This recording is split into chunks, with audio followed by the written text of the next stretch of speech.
merci de nous retrouver, messieurs, mesdames, au cœur de cette édition d'appel sur le continent qui s'intéresse davantage ce soir à cette manifestation anti-française qui a donc eu lieu hier du côté de la France, initiative menée par Julius Malema, chef de file de l'opposition du côté de l'Afrique du Sud, qui incarne d'ailleurs les idéaux de libération, surtout de liberté économique sur le continent africain. Et bien, pour en parler avec nous dans le cadre de cette édition tout à fait particulière, et Nguchi Béanzan, vous êtes panafricaniste, activiste panafricaniste, président de la Ligue de défense noire africaine. Vous êtes au cœur donc de cette grande manifestation. Merci infiniment de nous retrouver. Béanzan, bonsoir. Oui, bonsoir. Salutations, chers camarades. Comment allez-vous? Ça fait longtemps. Bon, enfin, ça fait quelques semaines, on va dire. Mais nous sommes là. Et salutations aux téléspectateurs d'Afrique Média. Salutations à la communauté, au peuple africain et amis d'Afrique. Merci infiniment à vous, très cher ami Béanzan Nguchi.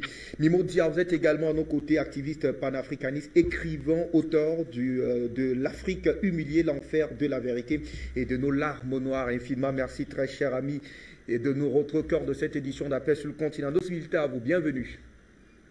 Bonsoir à tout le monde, bienvenue. Merci à mon collègue frère Nguchi Béanzan. Donc, je tiens à remercier aussi les plateaux techniques et à tous les panafricanistes du monde entier. Que le combat continue. Merci. Oui, merci à vous. On sera d'ailleurs rejoint par le doyen Mohamed Kounari, panafricaniste, qui réagira avec nous dans le cadre de cette manif qui a donc eu lieu hier. Le temps pour nous, monsieur, de prendre cet extrait que nous propose Joël Chientu avant de revenir à vous, Béanzan Nguchi, extrait lié notamment à cette manifestation qui a eu lieu, je l'ai dit, du côté de l'Afrique du Sud. Nous prenons cet élément et nous revenons juste après.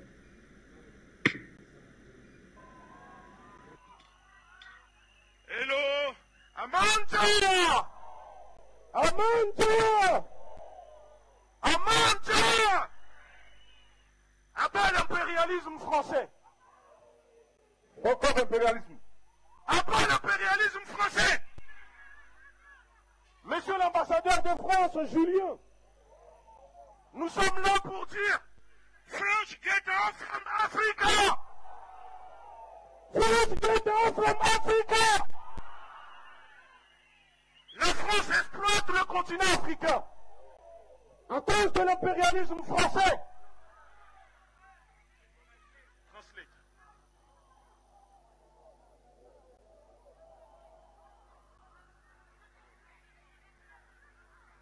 Amandla. Amandla. Away too. We are here today to tell the France to fuck off from Africa. I want to tell you something today. You see this piece of shit? They are the one implementing it. In Africa, close to 14 countries in Africa. This shit is printing in France. But they cannot use it in France. If it's not witchcraft, what is that? Oui. Alors, cher peuple sud-africain, je suis venu de France exprès pour soutenir le camarade Julius Malema, EUFF. Dear people from South Africa, I came on the line from France to come and support our comrade Julius Malema with EFF. Avant de continuer, vous savez, il y a un mouvement que j'apprécie chez vous. J'aimerais qu'on envoie un message très fort à l'ambassadeur néocolon Julien qui se trouve au sein de l'ambassade. Before I start, there is something that I like from you people. I want us to send a message to that representative of Macron who is here looking at us. Et quand nous dénonçons la politique française, la presse, le gouvernement français nous arrête et nous accuse d'être des suprémacistes noirs. And when we are denouncing them in France, they arrest us and they treat us as extrémistes. Nous avons chassé la France du Mali. Aujourd'hui, le président Goïta, Mali. We chase We chase France from Mali. We chase them from Mali. Mali! Amanja! Amanja! Ooh! Ooh! Ooh! Ah! Ooh! Ooh! Ooh! Ooh! Ooh!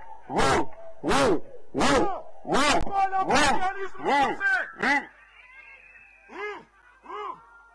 Thank you. Merci beaucoup. Thank you. Merci beaucoup. Merci beaucoup. Thank you. La révolution est en marche. The revolution is on. Nobody can stop it. The revolution is on. Nous sommes fiers d'être avec vous, peuple sud-africain. We are glad to be with you guys, South African people. Sachez-le que ceux qui vous exploitent, ce ne sont pas vos semblables africains. Ce sont les colons qui occupent vos terres. Know that people that are exploiting you is not your fellow brother, but it's not those white people who are exploiting South Africa and the whole Africa. Nous devons libérer nos terres pour l'avenir de nos enfants. N'ayons plus peur du néocolonialisme français. Et nous disons, France must go from Africa. French, get away from Africa. We need to free our land for our children. And we need to tell them, France, fuck off from Africa. Talk and live. Talk and live. Talk and live. Talk and live. Talk and live. France, fuck off. Allez, studio, retour donc en studio avec nos invités qui sont donc avec nous. Alors, bien, je vous retrouve puisque vous êtes au cœur de cette grosse activité, puisque vous nous rejoignez d'ailleurs depuis l'Afrique du Sud. Alors, est-ce qu'on peut avoir davantage, bien, vous qui avez pris part à cette manifestation, des précisions autour de cette grosse activité? Oui, il faut savoir que ça a été vraiment historique. Pour moi, c'est une journée historique. Comment dire, j'ai vu pour la première fois qu'en réalité, l'État français, avec ses ambassadeurs, méprise les Africains dans les pays francophones, mais en réalité, ce n'est pas la même chose quand il s'agit des pays anglophones. Je peux vous dire que l'ambassadeur Aurélien Le Chevalier, que je surnomme Julien, il comprendra pourquoi, a été humilié. Le camarade Julius Malema a exigé à l'ambassadeur de sortir de l'ambassade pour venir le voir, pour récupérer le mémorandum que nous avons ramené. Et il a fait comprendre que s'il ne sort pas de l'ambassade, nous n'allons pas partir et nous allons rester là. Mais surtout, ce n'est pas la peine d'essayer d'appeler la police parce que la police est là pour protéger l'ambassadeur. Mais que le camarade Julius Malema, il a fait comprendre à l'ambassadeur que lui, il était intouchable dans ce pays, que ce n'est pas les autres qui le piétinent. Donc, vaut mieux pour lui de venir monter sur scène, récupérer ce document, parce que dans ce document, nous avons signifié à l'État français plusieurs sujets, plusieurs demandes, dont la fin du français comme langue officielle sur le continent, le départ des bases militaires, la fin du franc CFA, et plein d'autres choses. Et le gouvernement a 14 jours pour répondre à Julius Malema, au parti EUFF. Dans le cas contraire, il y aura des actions pour empêcher le néocolonialisme de la France sur le continent africain. Donc c'est pour vous dire que là, ce n'est plus de la rigolade, ce n'est plus, comment dire, des personnes qui ont peur de la France. Non, là, c'est du sérieux. Voilà pourquoi l'ambassadeur, en montant sur scène, a essayé tant bien que mal de se défendre en disant non, que la France est un partenaire du peuple africain, que la France n'est pas un État colonialiste, mais il s'est fait huer. Et nous le savons que ce n'est pas vrai. Donc cette journée qui s'est déroulée mercredi vient d'envoyer un message clair et net à la France, mais pas seulement à la France, mais aussi au peuple africain pour dire, vous voyez, on peut s'unir parce que l'impérialisme, eux, n'hésitent pas à se mettre ensemble pour exploiter nos peuples, pour dominer nos peuples. Alors l'heure est venue pour nous aussi, de l'Afrique du Nord au Sud, de l'Est à l'Ouest, de nous unir entre mouvements, entre leaders, entre panafricanistes pour envoyer un message très fort à l'impérialisme français, à l'oligarchie française, à l'État français, pour leur dire que maintenant, soit ils partiront du continent africain de gré ou de force, mais une chose est sûre, nous allons les chasser. Pour ce premier jet. Alors, Mimodia, je vous retrouve parce que la journée du 25 mai n'est pas une journée, est une journée particulière pour le continent africain, puisque nous célébrons d'ailleurs la journée dite de l'Afrique. Alors, on avait, comme par le passé, du moins, un narratif qui nous venait régulièrement de la France et des États-Unis, comme quoi eh bien, la présence française en Afrique est plus ou moins combattue par les États purement et simplement francophones. Aujourd'hui, on a là l'expression d'un ras-le-bol d'un État quand même anglo-saxon, celui de l'Afrique du Sud. Je ne parlerai pas de symbolique, mais quel est le message qui transparaît au-delà même des frontières africaines autour de cette manifestation qui s'est déroulée hier à Pretoria?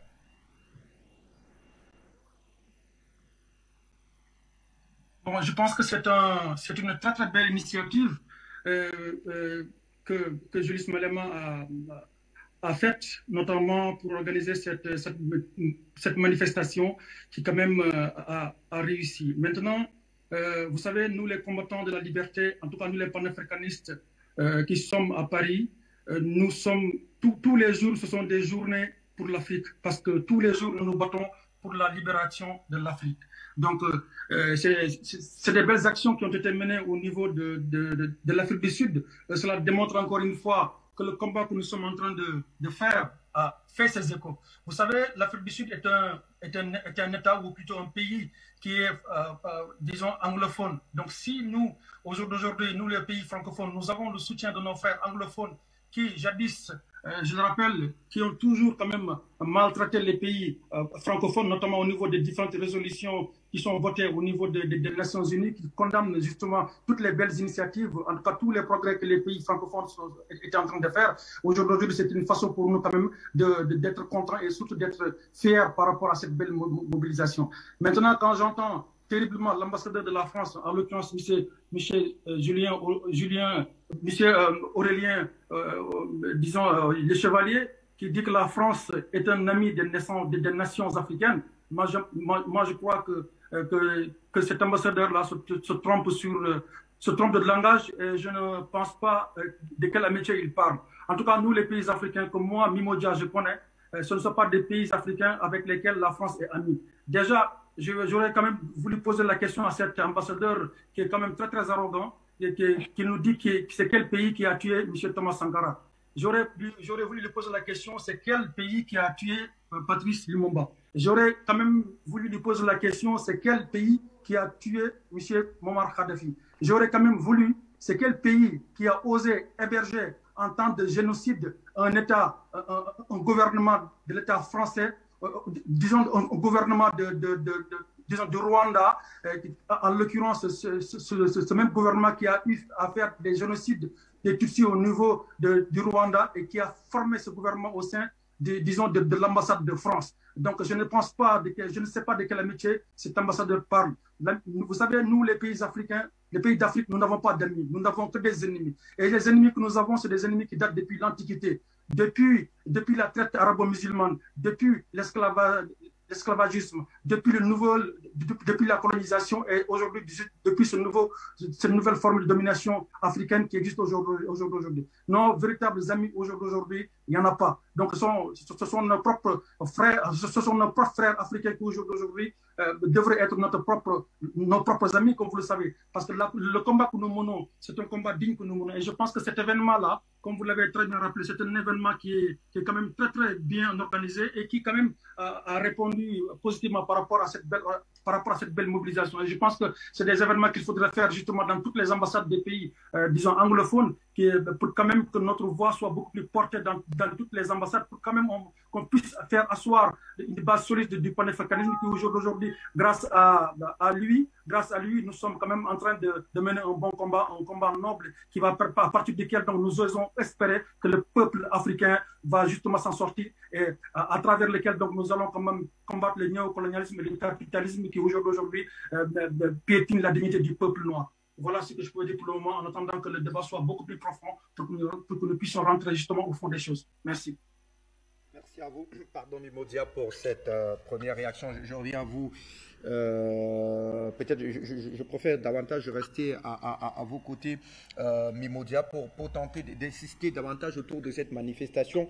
Alors, certes, elle est organisée par une formation politique de l'opposition, mais on le sait quand même, Julius Malema, c'est un ex-transfuge quand même de l'ANC qui a une certaine assise politique, et même aujourd'hui son parti économique Freedom Fighters est reconnu pour ses prises de parole par rapport aux questions indépendantistes, que ce soit sur le cas sud-africain, mais également sur le continent africain. Alors, lorsqu'il décide officiellement d'accoler son image pour un combat qui est plus ou moins celui, disons-nous quand même la vérité, qui concerne beaucoup plus les pays ayant la langue française comme langue officielle, du moins les pays francophones pour parler prosaïquement, est-ce que c'est un coup de pouce qu'il accorde davantage à ce combat de libération des États africains, des États liés par la colonisation à la France, Mimodia?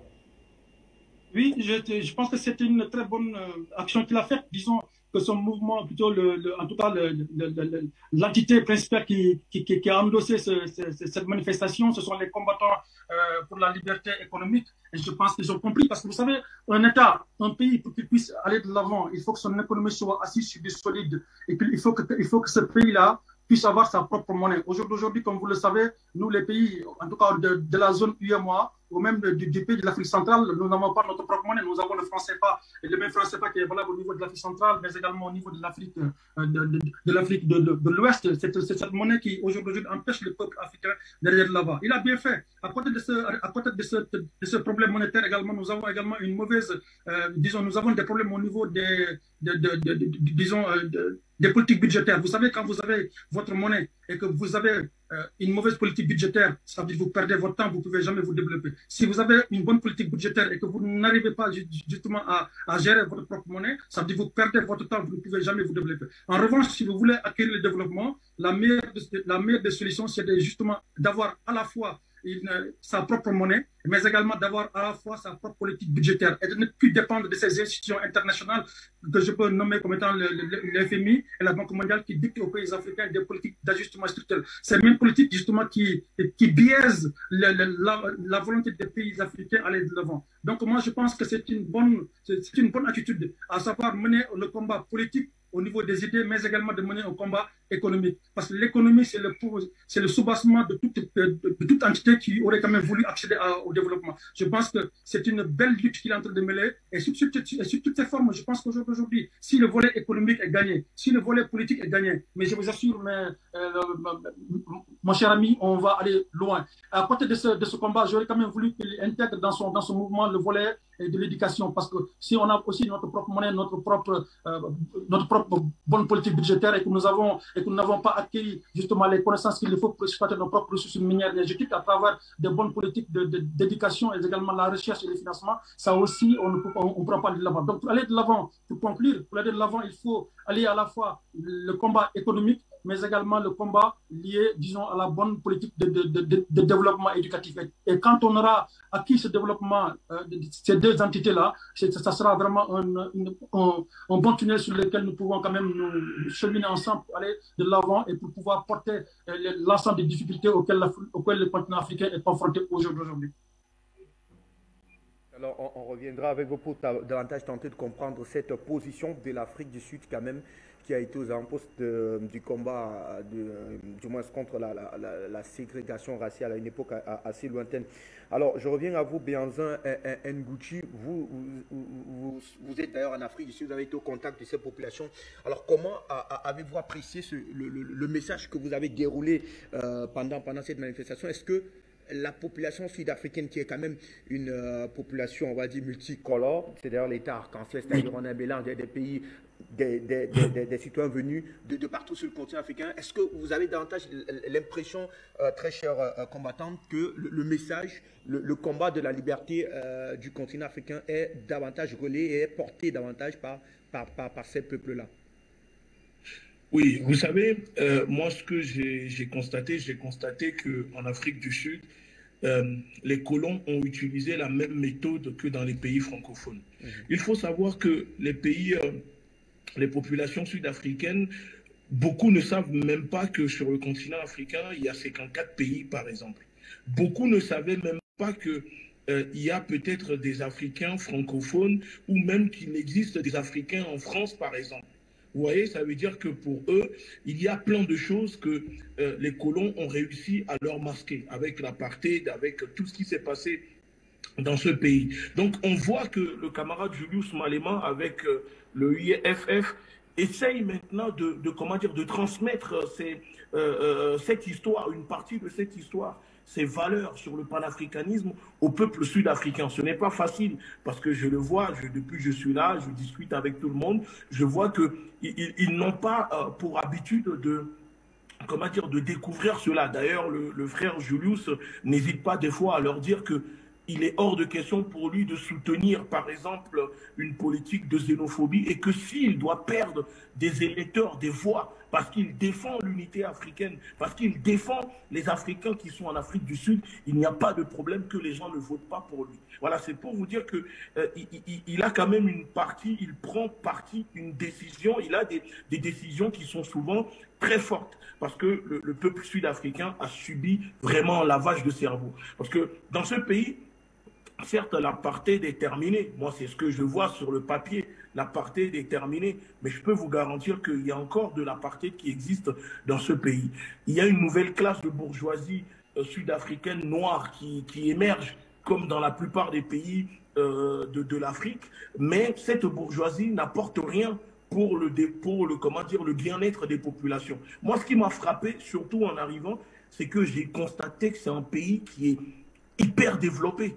Ce pays est plus développé que le Nigeria. Ça veut dire que depuis que je suis là, je peux vous dire que je n'ai même pas, j'ai l'impression d'être à Paris. Il y a des routes partout, il y a des centres commerciaux partout. Mais on sait que cela ne profite pas à la majorité de la population sud-africaine. Et c'est pour cela que Julius Malema se bat. Parce qu'il faut savoir une chose, que 8% de la population qui sont les descendants des Afrikaners, les colons, c'est eux qui détiennent 90 à 95% des terres ici dans le pays. Ça veut dire 95% des terres en Afrique du Sud appartiennent à ces esclavagistes, à ces colonialistes. Donc la lutte, c'est aussi une façon de dire que voilà, si on englobe, on globalise la lutte comme nous essayons de le faire comprendre au camarade Julius, pour lui dire que voilà, il est temps de globaliser cette lutte pour réveiller les populations, pas seulement ici en Afrique du Sud, mais dans les pays anglophones, parce qu'eux sont anglophones, parlent l'anglais, mais ça va toucher une partie des pays francophones et nous servons de relais pour toucher les populations francophones. Et depuis une semaine, depuis que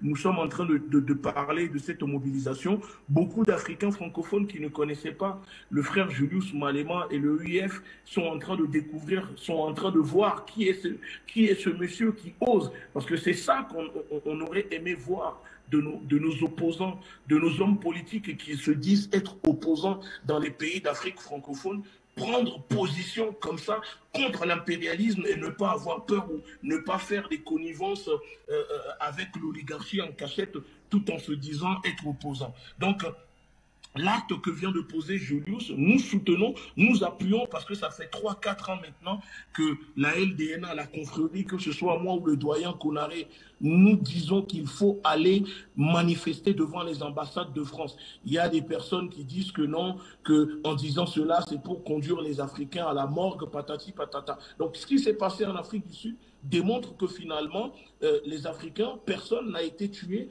personne n'a été blessé et que la France n'est pas si puissante qu'elle essaye de faire croire aux populations francophones d'Afrique. Et que c'est possible maintenant que on puisse enchaîner, lancer des séries de mobilisation devant les ambassades de France et cela sera appuyé avec le camarade Julius Malema parce que maintenant, dès qu'il y aura un problème, il ne va pas hésiter à en parler. C'est ce que nous essayons de mettre en place pour qu'il puisse avoir une assurance. Ça veut dire que si demain les populations africaines sortent et veulent manifester ou réclament leur droit, leur liberté à manifester et que la France, en complicité avec les endocolons qui sont à la tête de nos pays, essaye de s'en prendre à eux, alors le camarade Julius Malema, ici en Afrique du Sud, posera des actions directement contre l'intérêt de l'oligarchie française, de l'intérêt de la France pour dénoncer ces comportements. Donc jusqu'à présent où on n'avait pas en soutien dans les pays anglophones d'Afrique. Et là, ça vient complètement de basculer.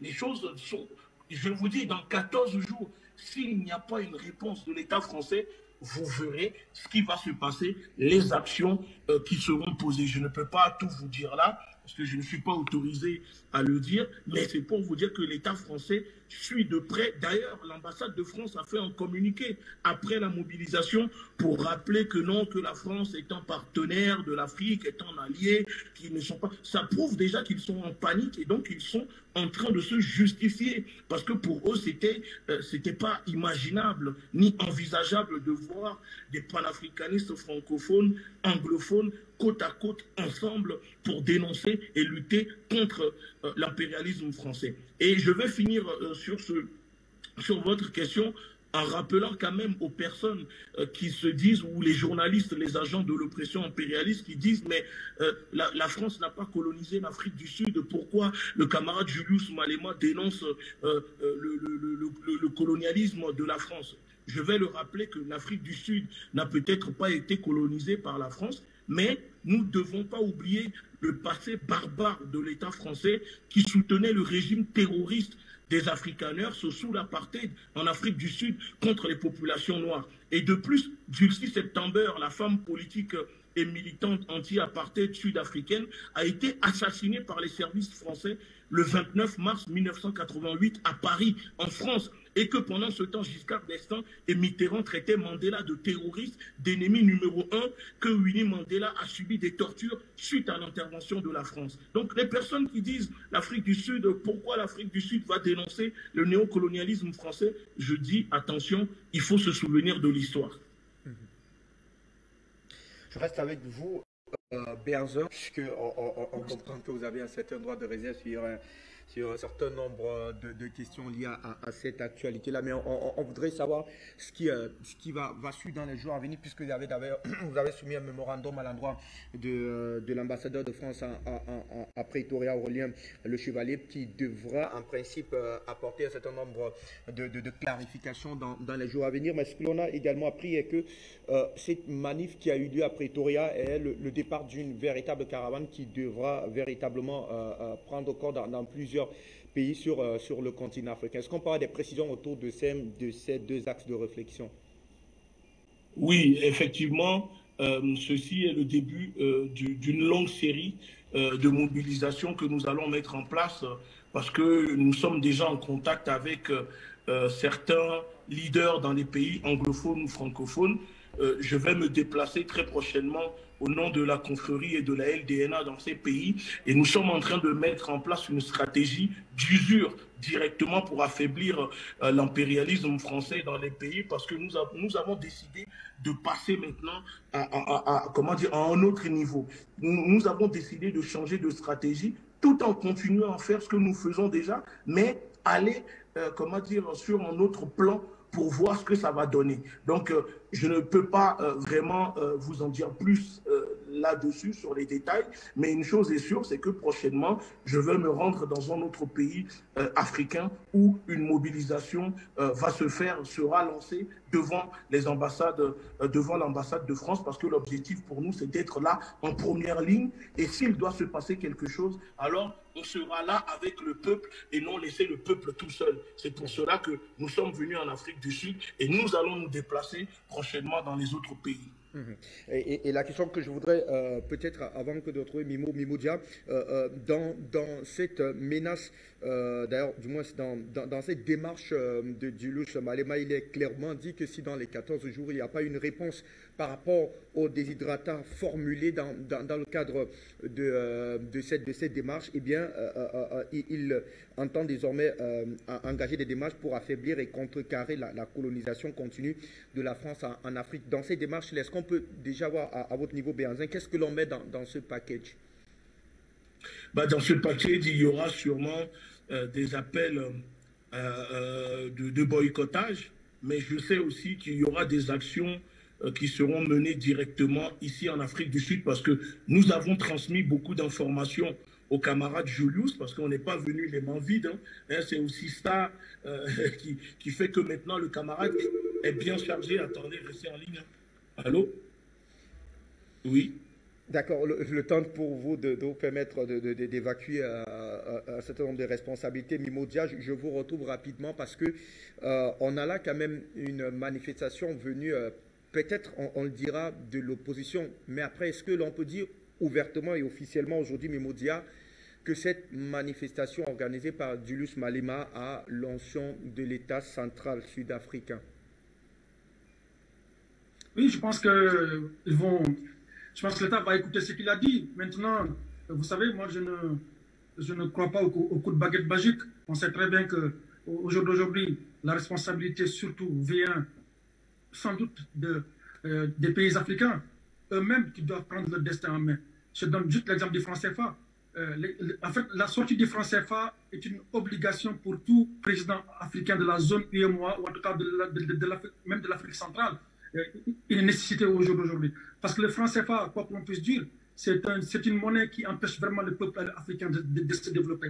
Et c'est pour une simple bonne raison. Parce que la France ne veut pas que les pays africains se développent. Et la meilleure stratégie, c'est quoi? C'est d'essayer quand même de couper la tête des pays africains à travers cette monnaie. Je pense que l'une des conditions, en tout cas, que Julius a posées à travers la sortie du franc CFA, c'est bien beau, mais je pense que ça aurait dû être de la responsabilité de ces valets qui aujourd'hui n'ont jusqu'à présent pas compris les véritables enjeux de cette monnaie-là. Maintenant, on va toujours entendre des pseudo, disons, économistes qui vont passer à la télé en disant que le franc CFA c'est bon parce que ça permet de stabiliser les pays, d'éviter les inflations extra. Vous savez, ces gens-là, ce sont des ennemis de l'Afrique. Et c'est des gens qui travaillent en réalité pour la France. Je pense qu'aujourd'hui, en tout cas, ce qui est posé, comme acte, c'est un acte fort. Maintenant, sur les bases militaires, je pense qu'aussi, c'est un élément, c'est un point qui est très, très essentiel aussi. Parmi ces points qui ont été soulevés par Julius Malema, justement, la sortie du franc CFA et les bases militaires. Parce que le rôle de ces bases militaires en Afrique ne sont là que justement pour supporter des régimes au cas où il y a des coups d'État. Ou sinon, au cas où, par exemple, un président décide quand même de ne pas appliquer la volonté de la France à travers des accords léoniens, ces bases militaires viendront tout simplement les dégager, ou sinon ils vont financer des rébellions. C'est pour cette raison qu'aujourd'hui, notre principal combat, c'est de sortir de la France partout, c'est d'enlever toutes ces bases militaires partout. Quand je vois, par exemple, tout récemment, que les bases militaires qui ont été chassées, en tout cas la mission Barkhane qui a été chassée au niveau du Mali et qui s'est détropicalisée au niveau du Niger, mais également au niveau du Tchad, je pense que c'est juste honteux parce que j'ai l'impression que ces présidents oublient quand même que le combat que nous menons, en tout cas nous les panafricanistes, c'est justement de dégager toutes ces bases-là. Donc je ne vois pas l'importance justement que ces bases soient quand même continuées à être codifiées partout en Afrique. Et lorsqu'il y a un problème, lorsqu'elles sont chassées à gauche, elles se permettent quand même, sous l'accord de ces valets-là, d'être implantées ailleurs. Et je pense qu'aujourd'hui, le véritable combat est ça. La véritable souveraineté de l'Afrique, c'est justement de lutter contre cette monnaie impérialiste, capitaliste et colonialiste qui est le franc CFA, mais également de pouvoir dégager la France à travers ses bases militaires qui ne sont là justement que pour peaufiner des coups d'État, que pour placer des valeurs. On a vu l'exemple de la Côte d'Ivoire quand même l'armée française se permet quand même d'aller bombarder un palais présidentiel. C'est juste honteux et c'est juste inadmissible. Et je pense qu'aujourd'hui, les véritables questions sur lesquelles le peuple africain doit se pencher, en tout cas les panafricanistes, ce sont sur ces deux points-là. Et j'ose espérer que l'État fédéral sud-africain va accompagner cette action qui quand même honore son pays, parce que si vraiment les doléances qui sont posées à travers ce papier-là sont respectées par la France, ce qui m'étonnerait justement parce que ce n'est pas un combat qui de claquement de doigts, mais quand même ça serait une belle avancée et ça va permettre également à nous les panafricains quand même d'imposer les mêmes choses au niveau des pays, en tout cas des consulats ou en tout cas des ambassades des pays anglophones pour leur dire que le combat que nous menons c'est un combat qui concerne toute l'Afrique, qui concerne vraiment toute la communauté africaine et que nous demandons vers qu'ils viennent nous soutenir pour que nous puissions construire ensemble quelque chose de solide qui va permettre justement de ramener l'Afrique vraiment vers de nouvelles horizons de développement. Voilà ce que je veux dire pour l'instant par rapport à ça. Alors, bien sûr, on vous retrouve puisqu'on a été coupé avec vous tout à l'heure et vous essayez de nous apporter les précisions par rapport au package que prépare Julius Malema, du moins si jamais la France ne venait pas répondre au mémorandum que vous lui avez d'ailleurs transmis par l'entremise de son ministre, de son ambassadeur français du côté de Pretoria, Aurélien Le Chevalier. Votre micro, Béanzin, s'il vous plaît. Oui, donc désolé, je disais que nous avons transmis des informations aux camarades. Maintenant, voilà, il est vraiment chargé parce que il faut savoir une chose. Par exemple, une des informations que nous avons données aux camarades, c'est que l'ambassadeur Aurélien Le Chevalier, que je surnomme Julien, a été envoyé en Afrique du Sud pour une mission très spéciale. Parce que ce monsieur n'est pas n'importe qui. Aurélien Le Chevalier est un ami intime, un meilleur ami de Macron. Ce monsieur fait partie des personnalités qui ont créé le Conseil présidentiel pour l'Afrique en 2017 après la victoire de Macron. Le Conseil présidentiel pour l'Afrique qui est, on va dire, la France-Afrique version améliorée 2.0 sous Macron. C'est eux qui ont organisé cette mascarade à Montpellier, soi-disant entre la société civile africaine et le président Macron. Donc après, après avoir servi et mis en place tout un système pour continuer à exploiter le continent africain, Aurélien Le Chevalier a été envoyé en Afrique du Sud par Macron avec pour mission de permettre aux multinationales françaises de pénétrer le marché sud-africain pour gagner des parts de marché. Et le deuxième, qui est en franco-béninois à Moussou, lui, il a été envoyé en Angola pour permettre à la France de pénétrer le marché lusophone. Ça veut dire que derrière ce déploiement de ces ambassades, de ces ambassadeurs amis de Macron, l'objectif est toujours, comment dire, la même chose, exploiter, faire du réseautage et pénétrer, comment dire, et piller les pays africains. Donc, les informations que nous avons transmises maintenant aux camarades permettent maintenant de comprendre la stratégie, parce que je tiens à le rappeler que la France commence à vouloir financer des opérations ici en Afrique du Sud à travers le projet l'AFD pour le développement, etc. Également, n'oublions pas que la France a donné la tête de la francophonie à une Sud-Africaine qui est francophone.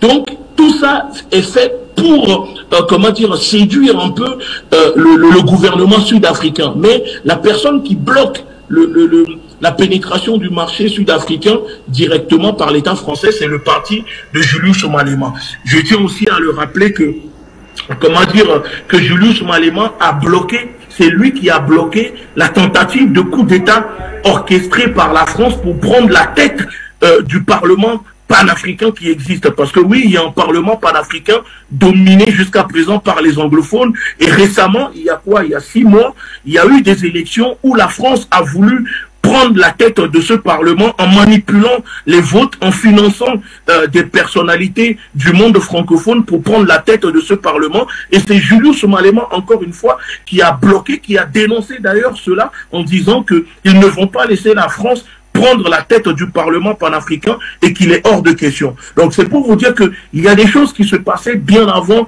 le 25, ce mercredi, ici en Afrique du Sud, que peut-être les Africains francophones ne connaissaient pas, et que j'espère que maintenant, avec l'information, l'explication que je viens de donner, ça permettra d'éclairer bon nombre de nos compatriotes africains francophones, et voire peut-être au-delà, et même le peuple français qui n'hésite pas à suivre maintenant cette lutte, parce que qui découvrent que leur gouvernement, en plus de les avoir pris en otage, parce que oui, les Français sont pris en otage par le gouvernement d'usurier dirigé par le batracien qui est Macron, en plus de les prendre en otage, on exploite le continent africain, le peuple africain en leur nom. En plus, eux-mêmes sont exploités. Donc, il y a plein de choses maintenant qui commencent à se savoir, et cela dérange énormément l'État français.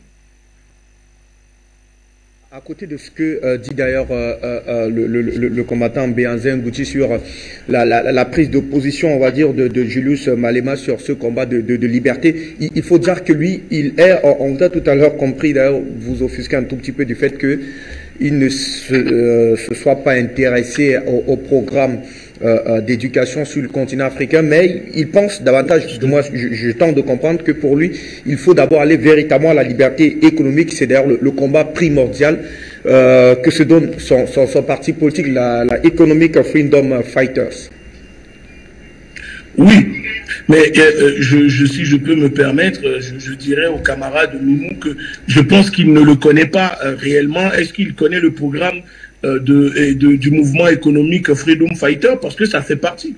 L'éducation fait partie, puisqu'il dénonce l'éducation imposée au peuple africain, notamment ici en Afrique du Sud. Et c'est pour cela qu'il est très populaire. Vous venez en Afrique du Sud, vous verrez les membres de Economic Freedom Fighter sont partout.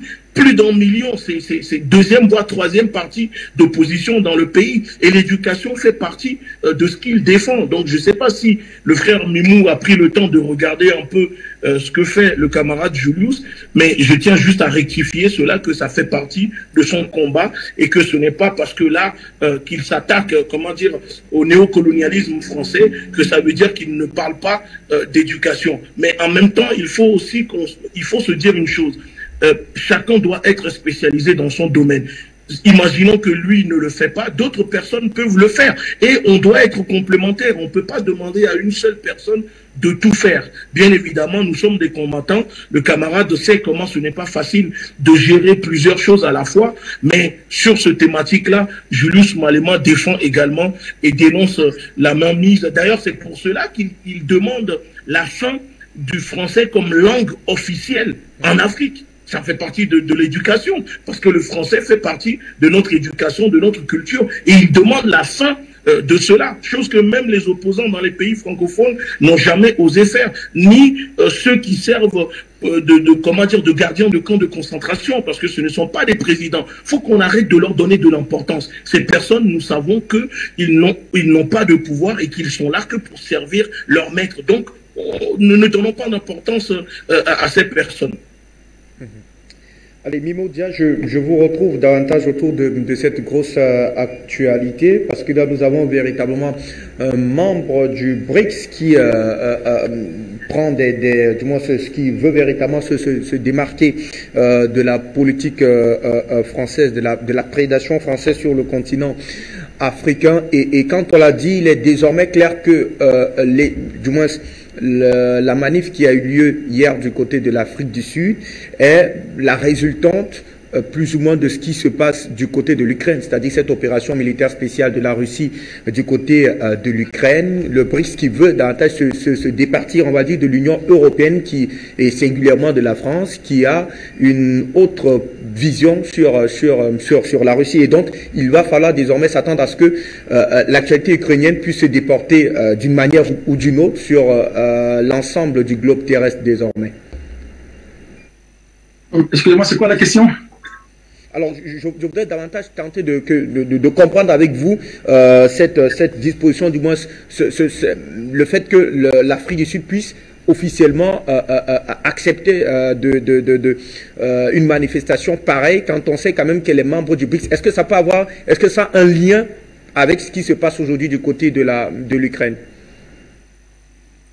Bon, je ne sais pas vraiment si ça a un lien, je ne sais pas, est-ce que réellement il a programmé cette manifestation depuis 1 an, 2 ans. Vous savez, les grosses manifestations comme ça, en tout cas, celles qui ont cette envergure ne se décrètent pas en claquant les doigts. Je ne sais pas s'il a programmé sa manifestation bien avant la crise ukrainienne. Ça, je pense qu'il sera la seule personne à pouvoir répondre à cela. Mais je pense que cette manifestation est venue au bon moment. C'est venu au bon moment parce que aujourd'hui, on sait très bien que l'Ukraine, quoi que l'on puisse dire, on sait très bien que c'est le pays céréalier du monde, parce qu'on a vu les conséquences de la crise ukrainienne dans nos économies. On voit aujourd'hui le prix de l'huile qui ici en France, qui était à 2 euros, monte à 5 euros, et c'est valable partout en Afrique. Donc c'est peut-être une façon aussi pour lui de se dire que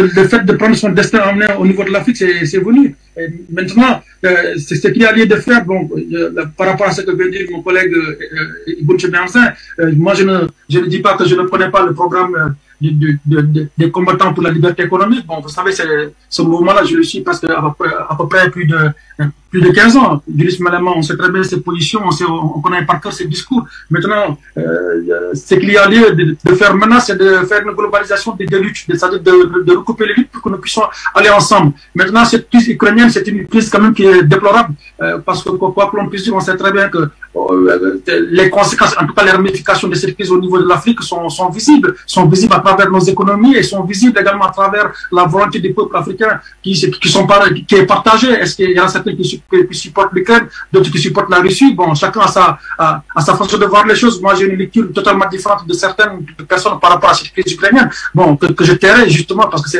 c'est pas l'objet du jour. Mais en tout cas, ce que je peux dire par rapport à cet événement, c'est un événement que nous pensons quand même essayer que nous pensons être fondamental pour que l'Afrique puisse quand même prendre son destin en main à travers des manifestations comme ça. Maintenant, ce qui est important à travers cette mobilisation, c'est de voir quand même l'autorisation qu'il a eu quand même à avoir, parce que lui, c'est un leader de mouvement, c'est un leader de parti politique. Est-ce que vous pensez que, par exemple, moi, Mimodia, je me lève un bonjour, je vais au Sénégal et que je tente d'organiser une manifestation au niveau de l'ambassade de France et que j'en dépose la déclaration, c'est un rejet systématique auquel je vais être soumis, et c'est valable dans tous les pays francophones, parce que ces pays francophones, on sait très bien que vouloir manifester devant l'ambassade de France, c'est comme si vouloir manifester devant la tombe d'un saint sacré. Et je pense que ça sera refusé.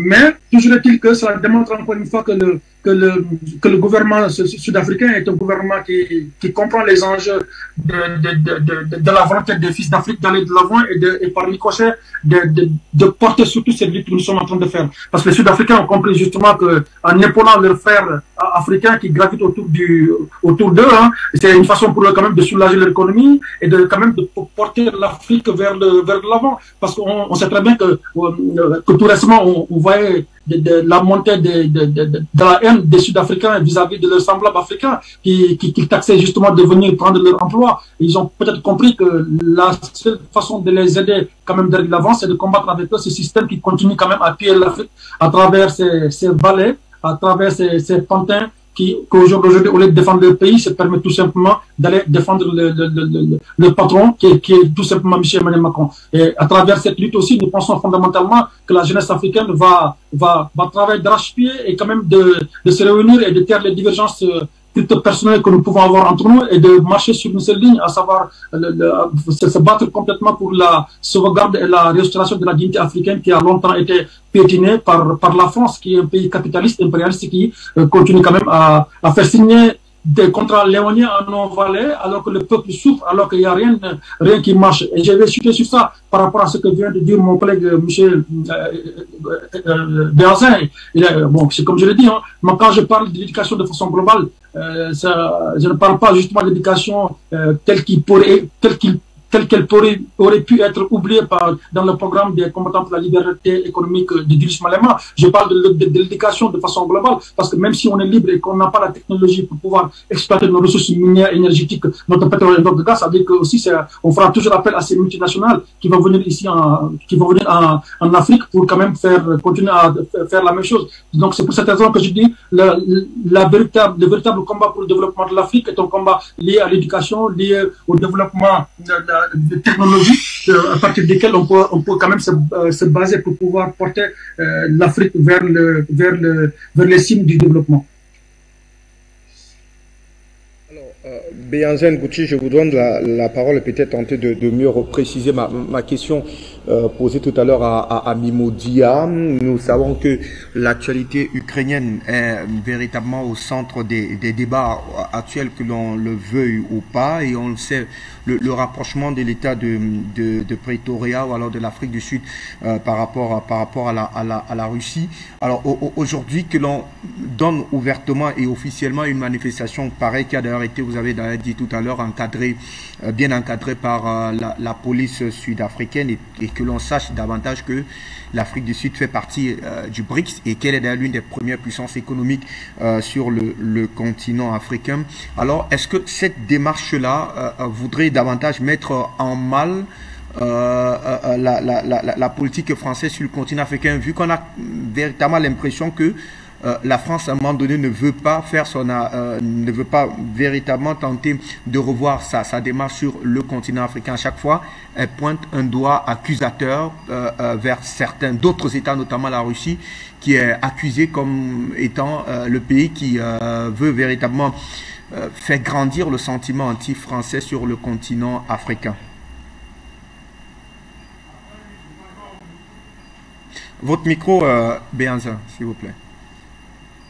Oui, désolé. Je disais, avant de répondre à votre question très rapidement, je vais juste rectifier encore une fois quelque chose.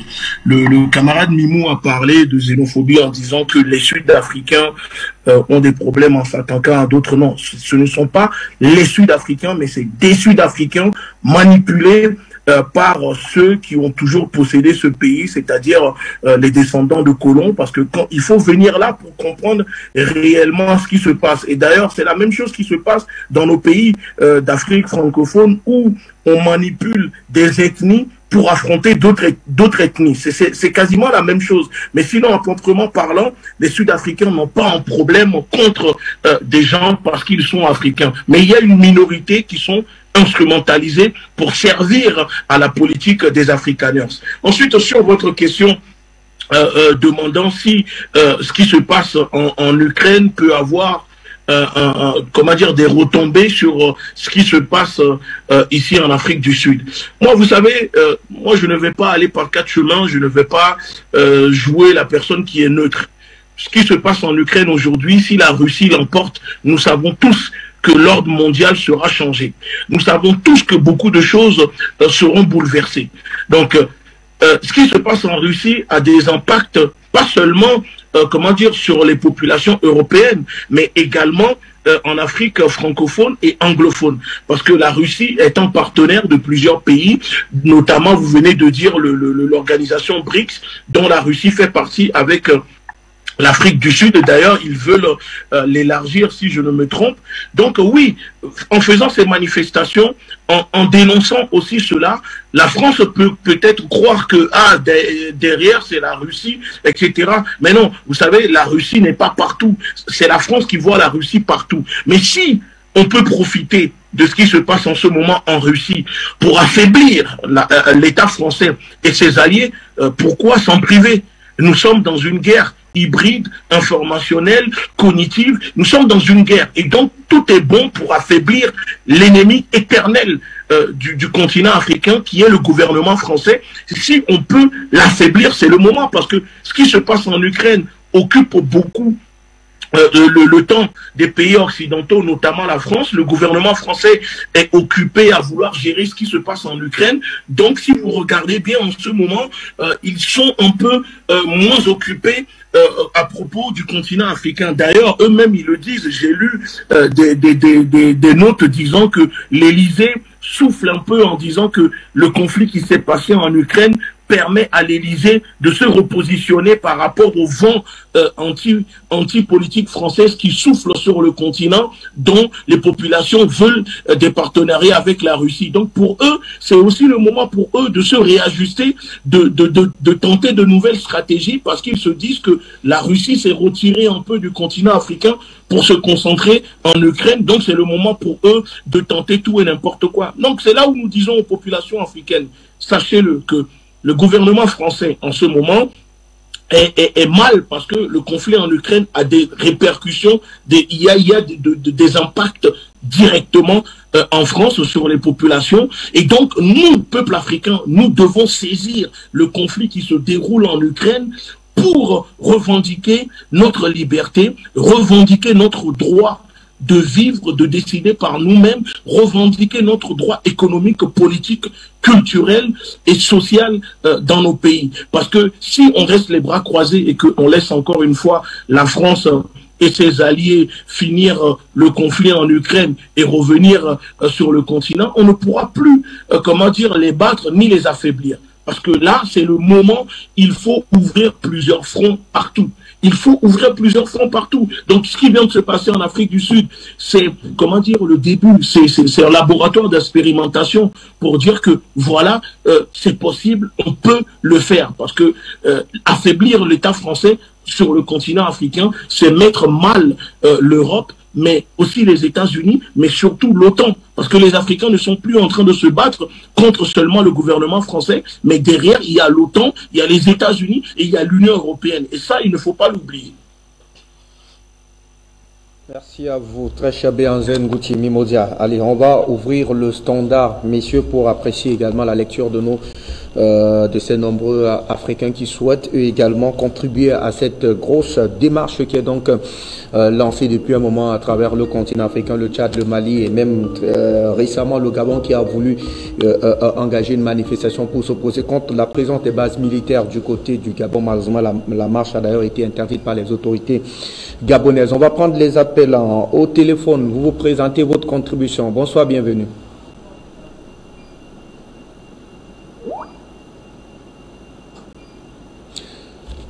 Bonsoir, vous êtes en direct, nous vous écoutons.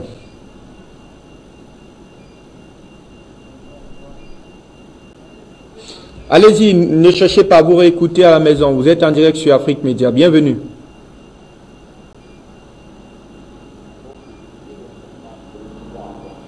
Alors, est-ce que nous avons cet appelant au téléphone?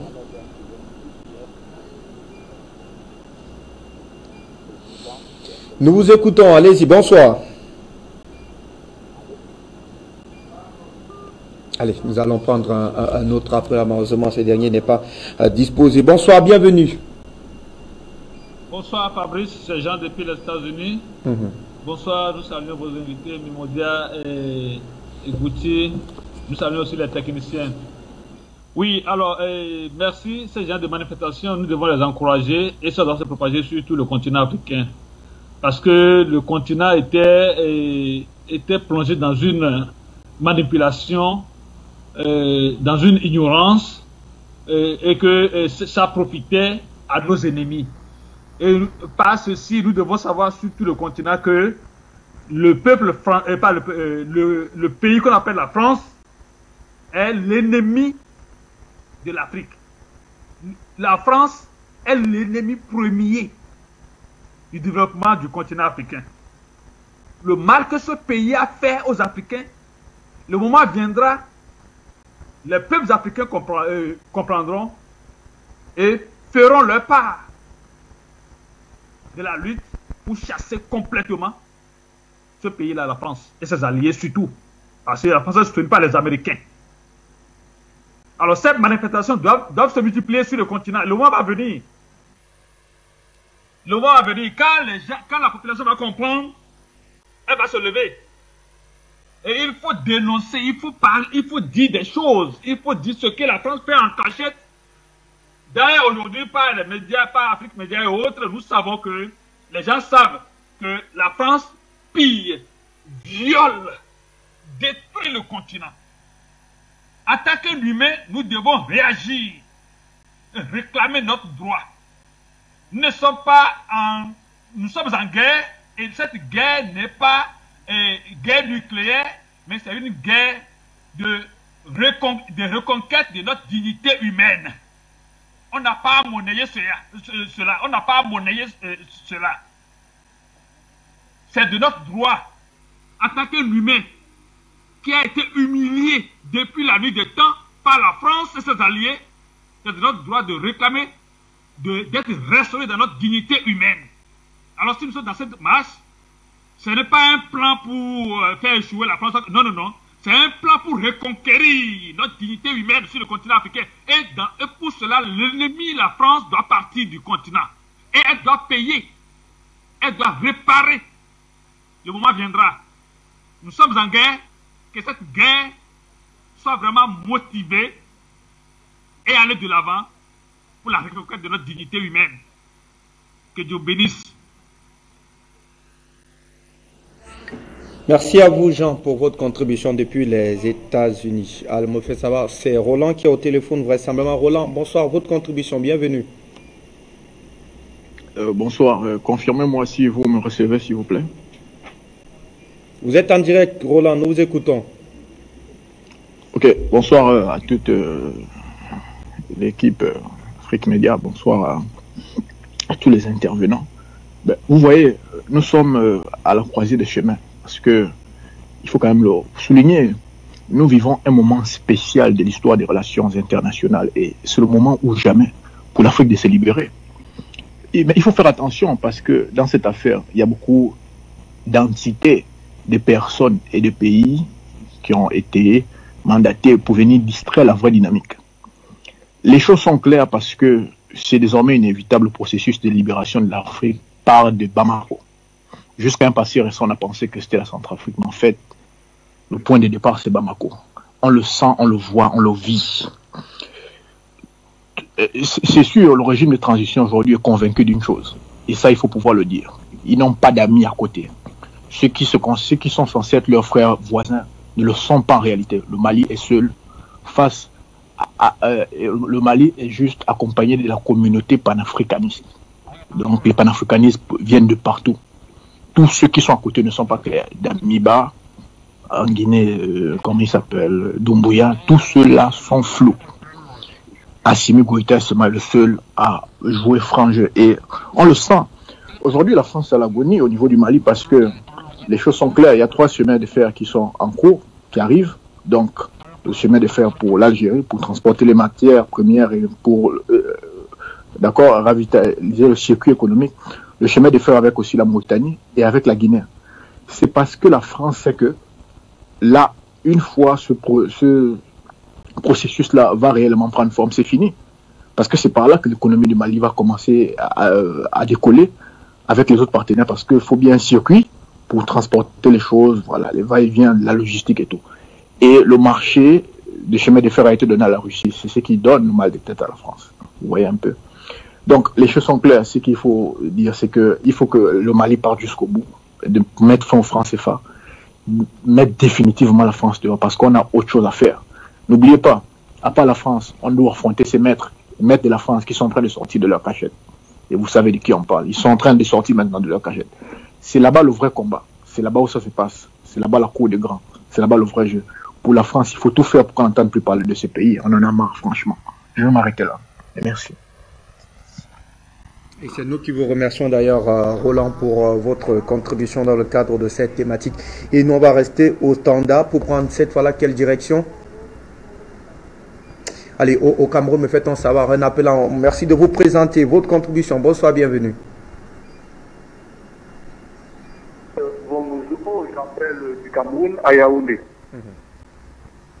Il y a, à mon avis, les Africains francophones doivent savoir que, et même tous les Africains, il y a 3 questions à résoudre.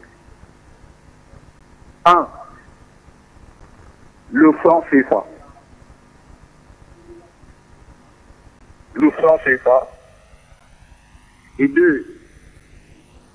Les bases militaires. 3. Les forces endogènes, c'est-à-dire les complicités des Africains avec les Occidentaux. Donc là, les 3 questions dont il faut résoudre, dont il faut poser clairement et dans l'esprit de tous les Africains. Voilà. Je vous remercie. Merci. Merci à vous, très cher monsieur, pour votre contribution. Et là, on va repartir au standard pour avoir la réaction du doyen. Voilà, retour plateau pour avoir donc la réaction du doyen Konaré sur cette manifestation qui a donc eu lieu hier du côté de Pretoria. Bonsoir, bienvenue.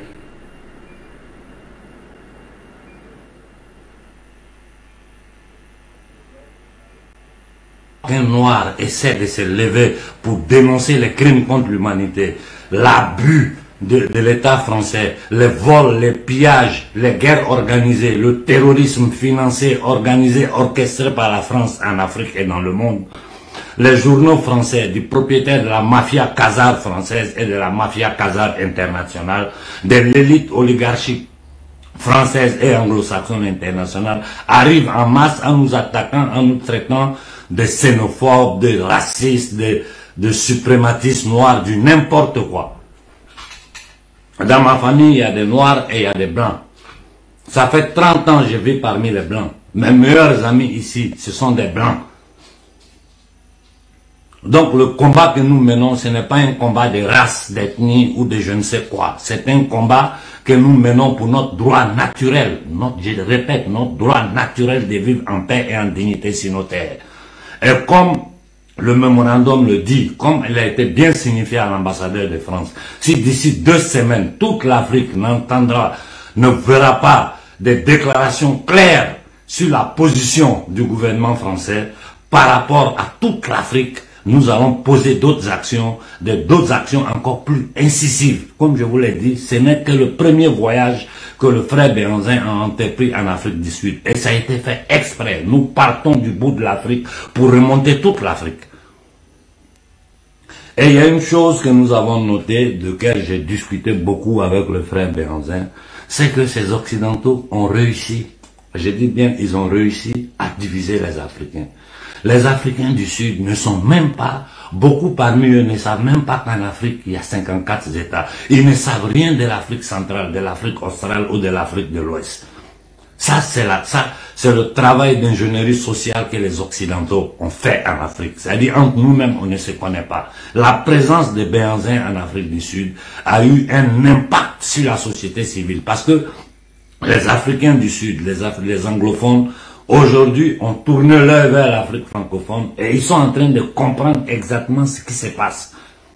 L'Afrique du Sud, aujourd'hui, quand tu y arrives, le frère Béhanzin même a été très étonné. Ces Occidentaux, ils ont développé une partie de l'Afrique du Sud. Quand tu es là-bas, tu as l'impression d'être en Occident.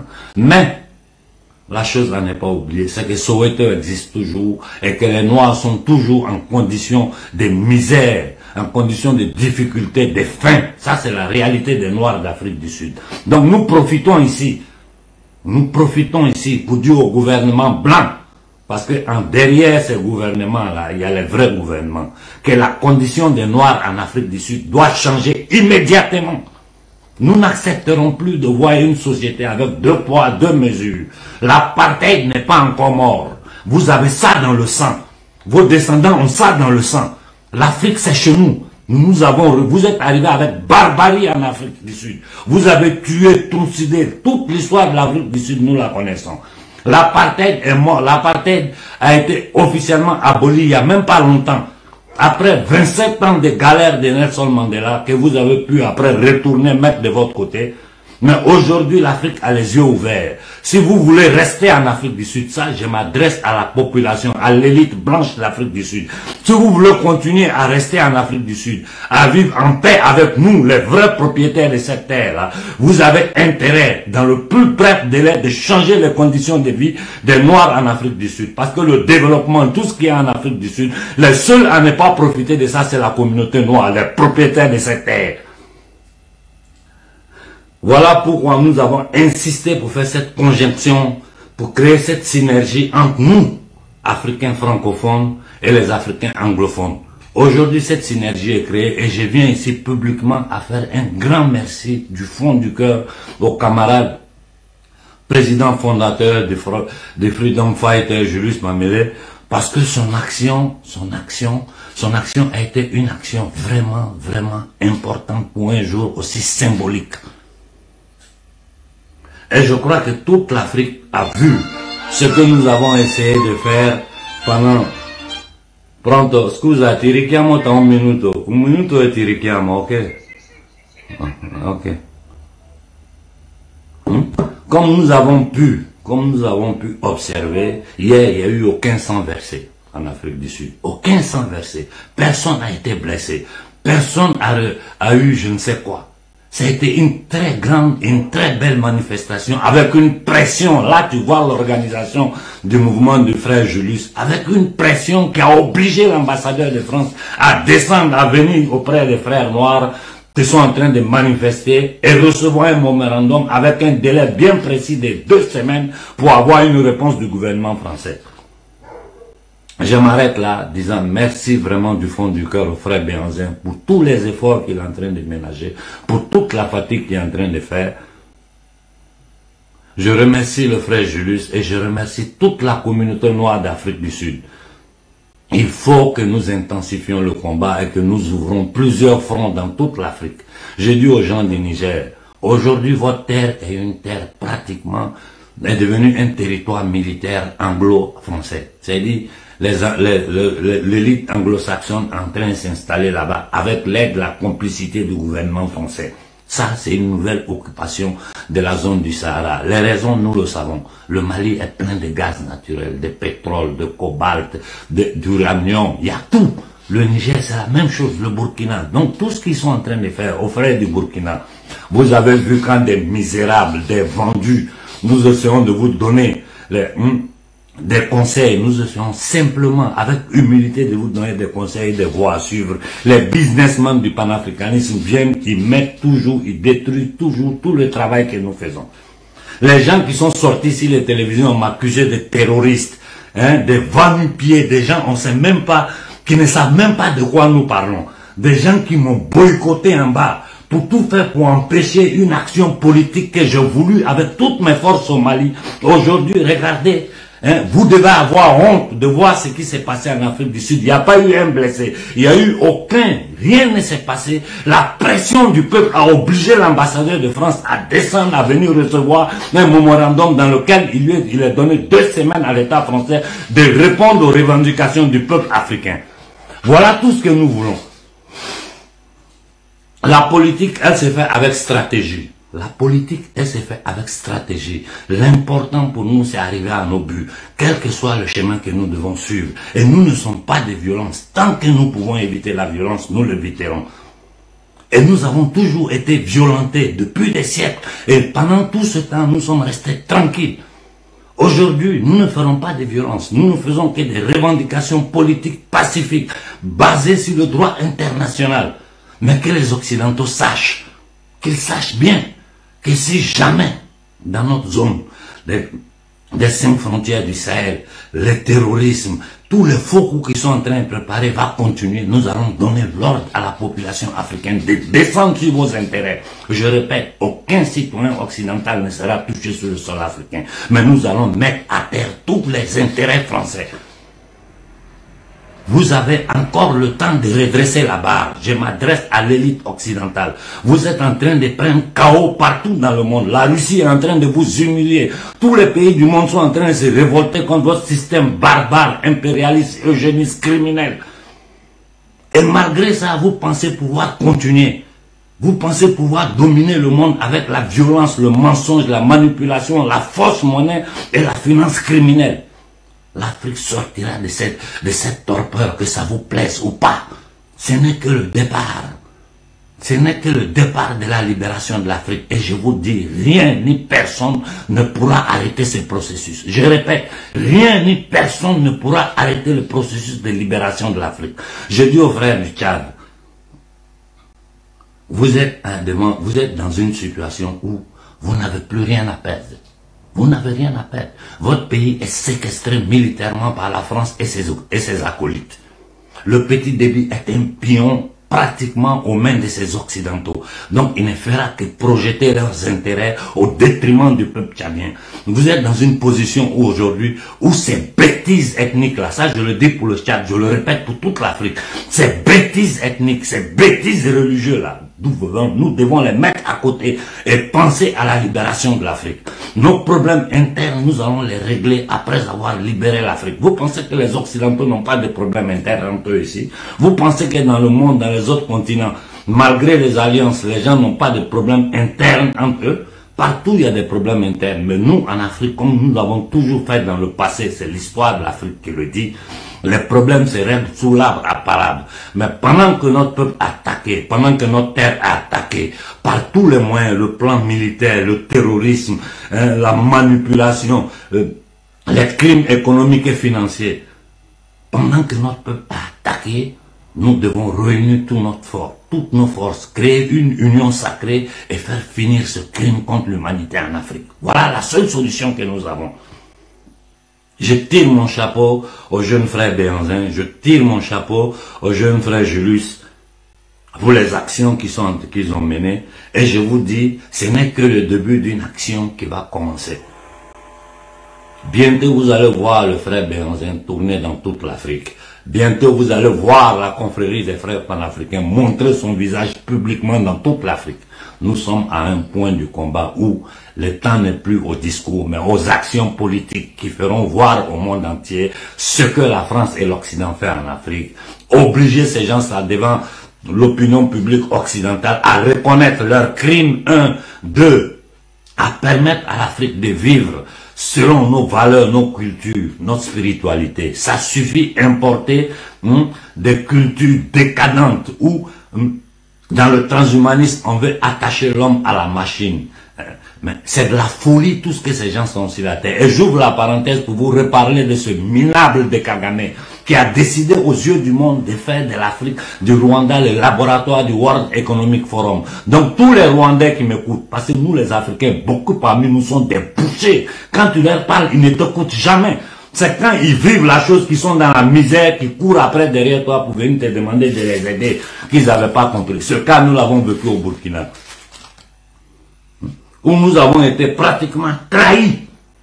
Parce que des individus se mettent en bas pour nous empêcher de porter à la fin toutes nos actions. Soyons conscients, soyons humbles. Ce n'est que dans l'humilité, dans l'alliance, dans l'union sacrée que nous pourrons libérer ce peuple. Je dis au peuple malien, restez soudés derrière votre gouvernement. La CEDEAO essaiera d'enlever les embargos au Mali. Mais ça ne change rien à notre position.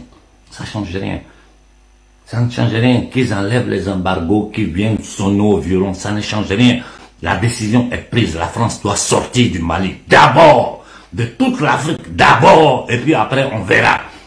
Et tous les pays occidentaux qui vont s'aligner derrière la France, qui sachent qu'ils auront le même sort que la France.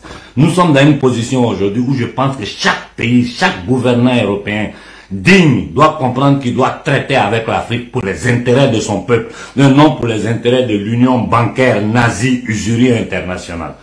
Je m'arrête là pour ce matin. Le combat ne fait que commencer. Le combat ne fait que commencer. Soyons forts, soyons unis. Nous avons gagné ce combat-là. C'est une question de temps et de résistance. C'est une question de temps et de résistance. Et j'ai dit à tous ceux qui sont au Mali en train de travailler pour le gouvernement français, vous êtes une honte. Parce qu'aujourd'hui, tu vas ouvrir ta bouche. Tu vas tourner les choses comme tu veux. Tu ne peux plus mentir aux Africains. Les Africains savent le programme politique qu'il y a pour toute l'Afrique. C'est un seul programme politique. L'abolition des contrats coloniaux. L'abolition de tous les accords militaires entre la France, les Occidentaux et les pays africains. Je dis bien l'abolition, pas seulement la France, tous les pays occidentaux. Nous n'avons pas besoin de le terrorisme qu'ils ont créé, nous allons nous en charger par rapport avec l'aide de nos nouveaux partenaires. Vous avez bien entendu ce que j'ai dit. L'abolition de tous les accords coloniaux, l'abolition de tous les accords militaires et avant toute chose, la suppression immédiate sans condition du franc CFA. La suppression immédiate sans condition du franc CFA, ce qui va permettre aux pays d'Afrique francophone de se réorganiser entre eux-mêmes, créer leur banque centrale et créer leur système monétaire. Il faut que le franc CFA soit aboli. Nous devons axer toutes nos forces sur ça, parce que tant que ce franc-là existe, nous n'aurons pas la paix, nous ne pourrons jamais nous développer. C'est un franc qui a été créé exprès. La même chose que Hitler a fait aux Français, pour prendre contrôle de leur économie. C'est la même chose que l'élite criminelle nazie française avec la complicité de l'élite anglo-saxonne aux accords de Bretton Woods ont imposé à l'Afrique. Voilà dans quoi nous sommes.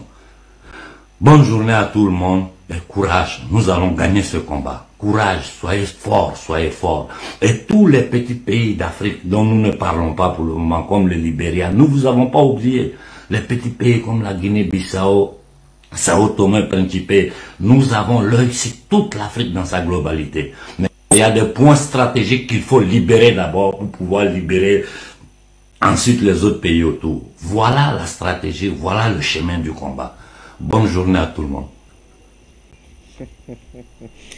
Merci donc d'un Konaré pour cette contribution. Allez, je vous retrouve rapidement, Bianzin Ngouti, autour de cette manifestation. Je voudrais davantage que l'on essaye de dire un mot tout de l'ambassadeur de France à Pretoria. Alors, est-ce qu'il est descendu prendre ce mémorandum parce qu'il voulait jouer les galants, ou alors clairement c'est davantage la pression de la rue qui l'a amené à descendre jusqu'à votre niveau?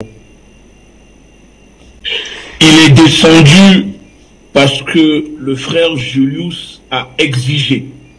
Et ça, je le dis, même, ce n'est même pas moi, même RFI, l'organe de propagande de l'État français le dit, le confirme.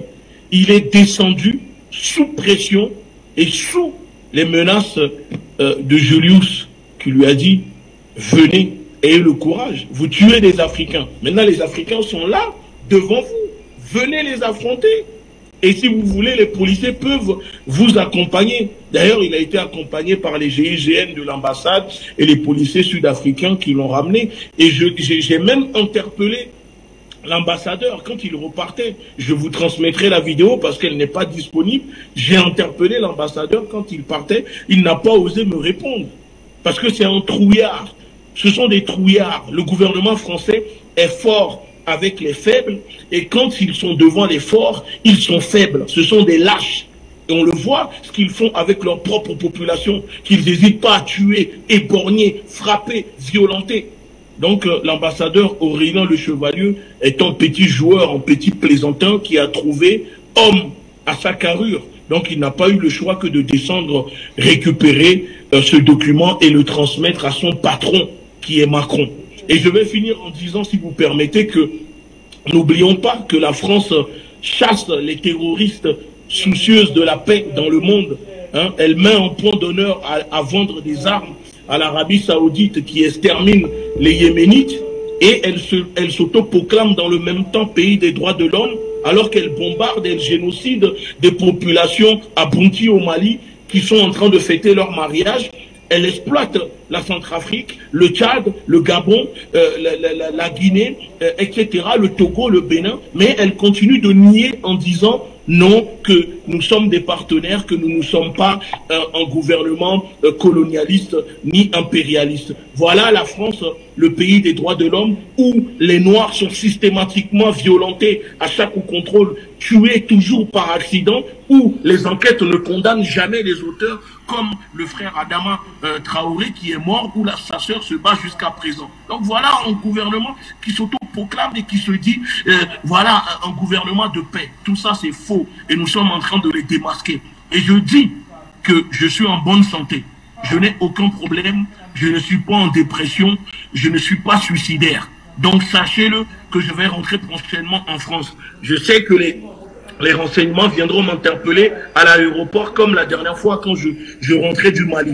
Je suis en bonne santé et je prends l'opinion nationale et internationale, le peuple français, les Africains et les téléspectateurs d'Afrique Média comme témoins. Que s'il m'arrive quelque chose, ne vous posez pas la question. Sachez-le que c'est le gouvernement français qui est responsable. C'est tout. Allez, on priera que vous restez vivant, très cher Béhanzin Goutier. Alors Mimodia, on va tenter de sortir avec vous désormais autour de ce sujet d'actualité. Alors, est-ce qu'il est désormais clair, puisqu'on a eu tout à l'heure la précision autour de ce qui s'est réellement passé, puisqu'il y a plusieurs sources d'ailleurs que l'on a pu recouper autour de ce fait-là, tel que c'est donc parti. Est-ce qu'il est désormais clair que Mimodia, l'arme a véritablement changé de pôle? C'est-à-dire qu'aujourd'hui, la France est plus que jamais affaibli sur le continent africain, du moins la politique française, pour être un peu plus précis. Oui, exactement. La politique française, aujourd'hui, elle vivote. Elle n'est pas encore morte, mais elle vivote sous la combativité des panafricanistes et des activistes, parce que ça aussi c'est une vérité. C'est pas nos chefs d'État, c'est pas de la magie, c'est parce que les combattants de la liberté, comme nous sommes toujours dans le terrain, ici à Paris et ailleurs d'ailleurs. Donc je pense que si la France agonise aujourd'hui, c'est grâce justement à Afrique Média qui en fait partie justement, mais également grâce à la ténacité des combattants de la liberté, des activistes panafricanistes. Et aujourd'hui, la France elle-même, elle sait que elle sait très bien que les dés sont pipés, et puis surtout l'équilibre est venu quand la Russie a montré que le véritable point de chute, en tout cas pour sa politique extérieure, c'est au niveau de l'Afrique, là où se trouvent tous les enjeux. C'est à ce moment-là que la France s'est rendue compte que justement qu'elle est sur le point de céder la place à d'autres puissances. Mais aujourd'hui, elle vivote, elle n'est pas encore morte. Ça aussi, il faudra vraiment le rappeler à chaque moment. Maintenant, moi, le point, j'aimerais quand même aborder deux petits points, si vous le permettez quand même. C'est par rapport au Mali. Et par rapport à certains panafricanistes avec qui, parfois, on peut avoir des points de divergence qui soutenaient le régime d'Idriss Déby. Mais on a vu aujourd'hui, disons, le colon s'est déplacé en quittant le Mali, en allant vers le Tchad. Je pense qu'aujourd'hui, que les combattants, en tout cas que les panafricains qui supportaient Idriss Déby devraient quand même faire leur propre mea culpa en se disant, tiens, qu'ils avaient fortement tort par rapport à ce qu'ils disaient par rapport à Idriss Déby. On a vu un point sur lequel je vais vraiment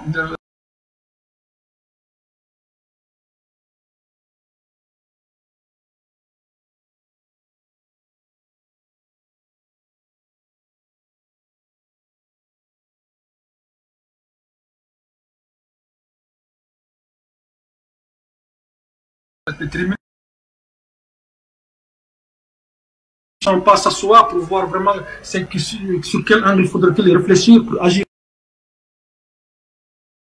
Aujourd'hui, continue justement à signer des contrats léonins et surtout disons, à vulgariser le monnaie capitaliste et réaliste. Là aussi, c'est un second point que nous devrons quand même essayer de tenter de réfléchir pour quand même abattre l'animal. Parce que l'animal, comme je le dis, il agonise, il n'est pas encore mort. Et en sachant qu'il va, disons, qu'il va devenir encore beaucoup quand même.